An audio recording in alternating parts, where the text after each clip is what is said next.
Price Lord. ஏசப்பா இன்னைக்கு உங்களோடு பேசுகிற வார்த்தை எபிரேயர் 6:14.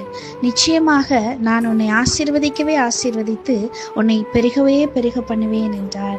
இன்னைக்கும் நீங்க பல பண நெருக்கத்துல நிறைய பேர் ரொம்ப பல பேருக்கும் மத்தியிலும் கூனி குறுகி இருக்கிறீங்களா? கவலைப்படாதீங்க. சில பேரோட வார்த்தை உங்களோட இருதயத்தை ரொம்ப காயப்படுத்துதா?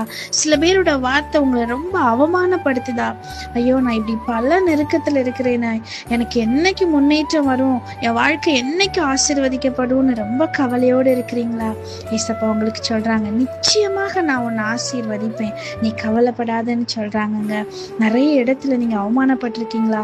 நீங்க எந்த இடத்துல அவமானப்பட்டீங்களோ அதே இடத்துல ஏசப்பா உங்களை தலையை நிமிர பண்ணி உங்களுக்கு ஒரு புதிய ஜெயத்தை இந்த நாட்கள் ஏசப்பா தர போறாங்க. அதனால நீங்க யாரும் கவலைப்படாதீங்க. இன்னைக்கு வேலைக்காய் காத்திருக்கிறீங்களா? ரொம்ப நாள தேர்வு எழுதி நீங்க ரொம்ப கவலையோட, நீங்க சோர்ந்து போயிருக்கிறீங்களா? ஏசப்பா சொல்றாங்க, உன்னுடைய எல்லா காரியத்திலும் இந்த நாள்ல நான் உனக்கு ஒரு பெரிய ஆசீர்வாதத்தை தர போறேன். ஆமா, நான் உன்னை பெருகவே பெருக பண்ணி உன்னை ஆசீர்வதிக்க போறேன்னு உங்களுக்கு வாக்கு பண்றாங்க. ஏசப்பா உங்களை ஆசீர்வதிப்பாராக. ஆமேன்.